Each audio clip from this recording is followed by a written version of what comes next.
So you've been sitting on your couch dive-bombing noobs in Gran Turismo the past couple months, maybe even your entire life, and now you want to test your elite driving skills at your first track day, but you don't know where to start. In this video, I'll break down every step of the process and show you just how easy it is to participate in high-performance driving events. Now, every track day organization has its own set of rules and regulations, but most follow a very similar formula. I'll use Northern California Racing Club, or NCRC, as an example in this video. Okay, so the first step is to actually register for an event. Simply go to the organizer's website, find the event on their calendar, and figure out which run group to register for.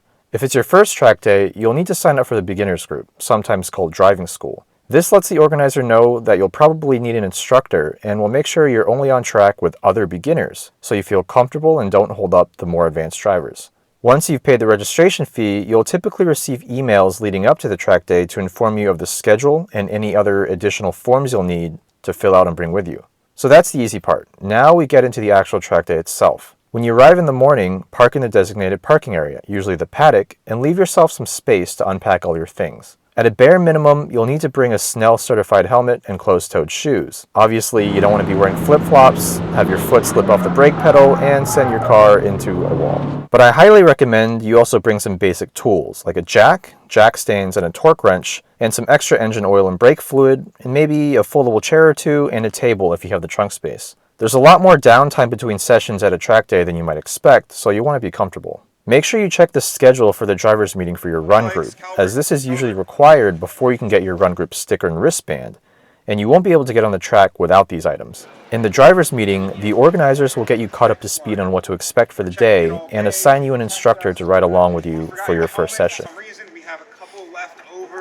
After the driver's meeting, hopefully you'll have some time to prep your car before the first session. It's important to check beforehand if you have this downtime on the schedule. Otherwise, you'll definitely want to get your prep done the night before. So what exactly do I mean by prep? Well, first things first, you'll need to attach your assigned number to both sides of your car. I usually like to use masking tape. And you'll want to check your car's fluid levels and condition of the tires and brakes. These basic safety checks will usually be part of a tech inspection that's required when you register in the morning. But it's best to get these checks done at least a few days in advance to give yourself adequate time to get your car's condition up to snuff. Also note that most organizers will allow the OEM 3-point seatbelt found in most cars, but it's worth looking into a racing seat and 6-point harness with a roll bar if you decide to attend a lot of track days. After all, safety comes first. Alright, once all the prep is done, it's time to get on track for your first session. One great thing about NCRC is that they use a pre-grid, meaning cars will actually line up in order by lap time in a designated area about 5 to 10 minutes before the session starts. This makes entering the track a lot less chaotic and helps reduce on-track traffic. Once the pit workers get the signal that the session is ready to start, they'll signal the cars to enter the track from pit lane in a single file line. Now, it's very important that on your first lap or two, you'll want to drive conservatively to warm up your tires and brakes. It's all too easy to get caught off guard by cold tires and send your car into a wall, wasting an entire day's worth of valuable seat time and obviously putting yourself and others at risk of injury. Also keep in mind that the track surface is probably cold and damp in the morning and will dry up and get warmer throughout the day. You'll hear about this in the driver's meeting, but make sure you pay attention to the flags at each corner. If you ignore the flags, the track workers will definitely notice and you can expect to be called in to get chewed out. As you can see here, I was running my car in the advanced run group, meaning open passing is allowed. Beginner and low intermediate run groups will usually require a point by to signal that the car behind you is allowed to pass. But you should always be aware of your surroundings and ensure that passes are done safely. This is not a race, it's an open track day. There should be absolutely no car-to-car contact and everyone should be going home that evening safe and sound.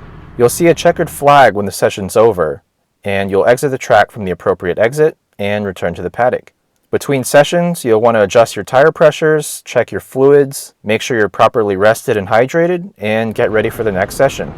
Most track day organizations will give you around 4 to 6 sessions a day, and that usually equates to right around 100 minutes of seat time. That's actually quite a bit of seat time whether you're a beginner or an advanced driver, and you're guaranteed to see your driving skills and overall comfort level with your car drastically improve.